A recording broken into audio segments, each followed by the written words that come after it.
Hürmetli vatandaş, muhakeme ve vaziyet ve muhakeme. Bugünkü islaha 2022 yıl 10. ayının 23. günü kurduk olduk. 10. ayının 23. günü 20. kurultay. Çünkü Kom Partiyası'nın Merkezi Komitesi siyasi büro saylap çıkıldı. 7 adam muhbirlarla yüz görüştü. 10. ayının 23. günü Rusya Federasyası'nın Devlet Müdafaa Ministeri Sergey Shoigu, Amerika Koşmuş Ştatları'nın Devlet Müdafaa Ministeri Austin bilen telefonda sözleşti. Yani başka 3 yat NATO'ya aza 3 devletin bu Devlet Müdafaa Ministeri özel sözleşti. Hazırki dünyada 10. ayının 23. günü de bir sotki işi de okşaşlı vakti yüz biri vatkan vatandaş bu. Vaziyetinin terakkiyatı digenmişinde akıldı ki ben başta ettim. Çünkü Kom Partiyası'nın bu kabineti yani partiye işçidi teşkillengen, partiye kurultayı teşkillengen kabineti. Başta ettik zaten uruş devrigi kırıdığandık. Yaki uruş devride teşkillengen kabinettik. Mesela bu katım kurultayının dokulatı da ve keyinki takitleşlerde reisi Jinping dedi, Tayvan Cumhur'un zemini, Tayvan meselesini Cumhur öz aldığı bir taraf kılıdı dedi tügüdü. Onda bölgünçülüğe karıştırış, vatanına karıştırış, bu degende gepler, bırak geplerine tekrarladı. Şikayeti neymi işlerini kıldı mesela, kurultay ya neymi işler sözlendi, siz bizge karango onu dünya biledi. Dünya biledi, müşündak vakti hazır karısınız, elpası Cumhur Kompartiyası'nın elpası örpüyüp duruvatıdı. Yaki kutuluşun yolunu izlevatıdı.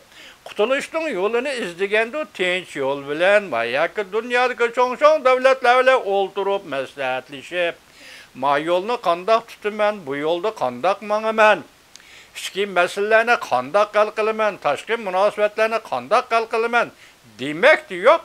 Hadise sen bilen uruşimen, teritoriyanı qoğdaymen, Tayvan'ı qoğdaymen, Tayvan boğazını qoğdaymen, Tayvan'ın boğazını Cumhur'un işki kölege aylandırımen.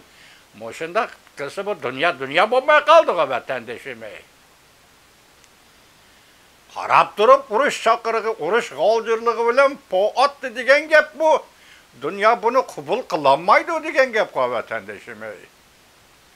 Yakındılı o 7. günü bir silahı sözlük Amerika Koşmuş Ştatları'nın devlet iştakatı Antony Blinken başkanı koy. Dedi bir cümlenin eğiz kaldı. Tayvan boğuzu bütün dünyanın iktisadıga. Münasebetlik. Bütün dünyanın soda parketleri kat 88% parket. Soda parketi Tayvan boğuzudan ötüdür. Bunun için Cumhur'un menfaati var, Amerika'nın menfaati var, Japonya'nın bütün dünyanın menfaati var dedi o. Yani bu şimdi ahvalasız bütün dünya iktisadını aksiteş ve çekindiriş, iktisadının terakkiyatını toxtutuş, yüzde halkı kildiğen balayı afetinin nemi ikenliğini melçerlemey. Hadisi Tayvan'da azat kılma, o kılma. Kim koyuptu Cumhur Kompartiyası?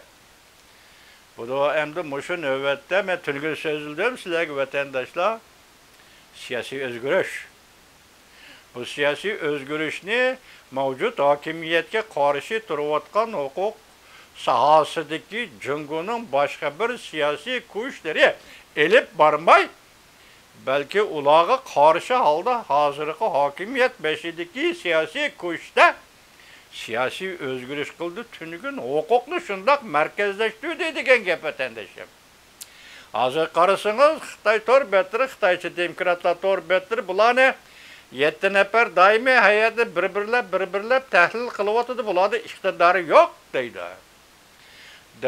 Devlet baş kurgudak ve yak hazırki zamanın vaziyetiga, yaki dünyanın, yaki Cumhur'un içki vaziyetiga takabül turalığıdak buladı, onda iktidarı yok deydi. Fakat 7 adamını tolduruşul elip kirgendek, yaki hukukunu bir adamın koluğa merkezleştiriş. Hiç kim karşılık kılalmaydıgan. Neme kılımen dese şunda kılış. Masalan, Harbiy ishlar komitetining muavin reisi qilib hozir mo'lcharligan va tayinlagan odam 72 yoshlik bir odam. Amaliyoti bu 70'da Jungoda hokimiyat 5'e kirmaydi, amaldan qoludi deydigan nizomnoma, 20 yillik nizomnoma Deng tuzib bergan, onun bekor qilib etib, demak, kim mening gapimni anglaydi, kim mening buyrug'imga quloq soladi degan holatda bir markaziy komitetning siyosiy byurosini tashkillab chiqish haqiqatan bu xatarlik bir ish, vatandosh. Bu Jungo uchun xatarlik va butun dunyo uchun xatarlik. Buning uchun dunyo ansirashi kerak. Davlat manfaati, xalq va dunyoning har jihatdagi manfaati shundoq turgan ahvol ostida ikkinchi bir davlat Osiyoda urushga tayyorlik qilibman, Tayvan bo'g'izida urush qilaman deydigan yerga kelsa, garchi shundoq demasimi, garchi shundoq og'izdan chiqarmasimi, vaziyat va tayyorlik qilayotgan so'z iborlar ba'zi söz ibarlar şu algı kelgende dünya bunu qabul qilolmaydi. Amerika Qo'shma Shtatlar izchil ta'kidlab kelayotgan gap Tayvan bo'g'zining hozirgi holatini saqlash. Masalani tinch yo'l bilan bir taraf qilish. Tinch yo'l bilan so'zish orqali bir taraf qilish. 70 yildan beri takrorlayotgan siyosat vatandosh. Tashqi siyosat qo'y. Hozir qarab bakın, bizden, sizden bir yerda birli hoş bo'g'inimiz nim bo'ldi desa, hesapda endi siyosat qanday qildi buni bilmaymiz. Hozir Jungo Kompartiyasining Xinjiang Uyg'ur Abnum rayoni bundan keyin qaratgan siyosatdan nim bo'lganligi belgili bo'lmaydi. Kimde 8 turlik, 9 turlik bir nima deb deyishdim emas, u yangi narsa emas. Hozir Xinjiang yo'li qo'yilayotgan ishlarni, siyosatlarning hammasi darajaga aylangan gap 6, 7, 8 deb. Dal şu bo'layotgan ishlar. Onun bilan Xinjiangni texmi qattiq bostirdi degan xulosasiga kelgili bo'lmaydi. Ham Xinjiangda siyosat yumshab qilishi mumkin degan darajaga kelgili bo'lmaydi. Biroq bu yerda bir paket Xinjianggo siyosiy byuroga doimiy hay'at bo'lib kirolmadilar emas. Hatta siyosiy byuroga odatdagi a'zo vivan bo'libmi kirolmadi. Buning o'zi bir signal bo'lishi mumkin. Çünkü qancha nochilik qilib kelsang alqandak bir dünya. Senden başka devletler var bu dünyada yaşaydigan. Devlet kuchi, askeri kuchini papuzi qilsang başkalarının mı devlet kuchi, askeri kuchi var. Bu dünya kim? Men desem, men kim? Nima qilaman desa qildan dünya emas ekanligini ko'rib yetdinglar ku. Mana hozir iqtisod qana, Jungoning iqtisodi qana. Nima qilamiz? Qildigan darajaga yetgan iqtisodni tugashdi ku. Iqtisod tugashdi ku. 2 yillar, 3 yilning ichida iqtisod tugashdi ku. Hozir dunyo tadrijiy holda chekinyapti ku. Hem pen texnikaga birinchi qatam yurish qilib, pen texnikada olsuli natija qozonib, Uyg'uristonda Uyg'urlarni pen texnik bilan qurollangan askeri qismlar, saqchi qismlar bostirdi 5 yildan beri.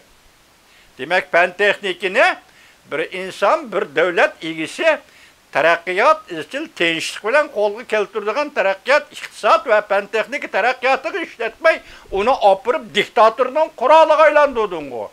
Şunu bilan hozir Prezident Joe Biden hükümeti san texnik jihat yordam qildigan texnik kuchini uzib tashladi ku. Kesib tashladi ku. Bu ne? Torbatkilar intayin egri zarba dedi ku.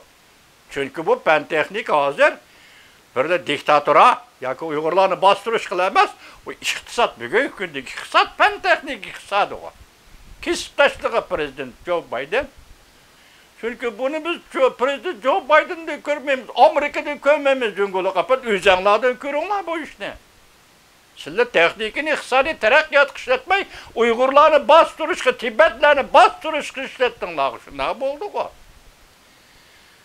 Endilikte partiye kurultayını çakırıp, elip girip, 7 adamını tayarlap, siyasi büroga elip girip, uruş tehdidi, ya ki Tayvan'a tehdit, yoki ichki jihatda Uyg'urlarni bostirishga tahdid paydo qildigan bo'lsanglar, bu yaramaydi. Bosh deydi g'ana Bonnie Glaser xonim.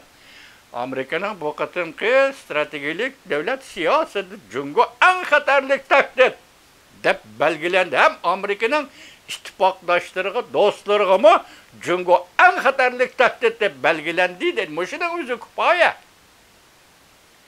Dünya için, Amerika için, dünyanın tinchliği için muşunun özü kupaya demek. Siz bugün bir dünyada xatarlık bir küçük aylandınız.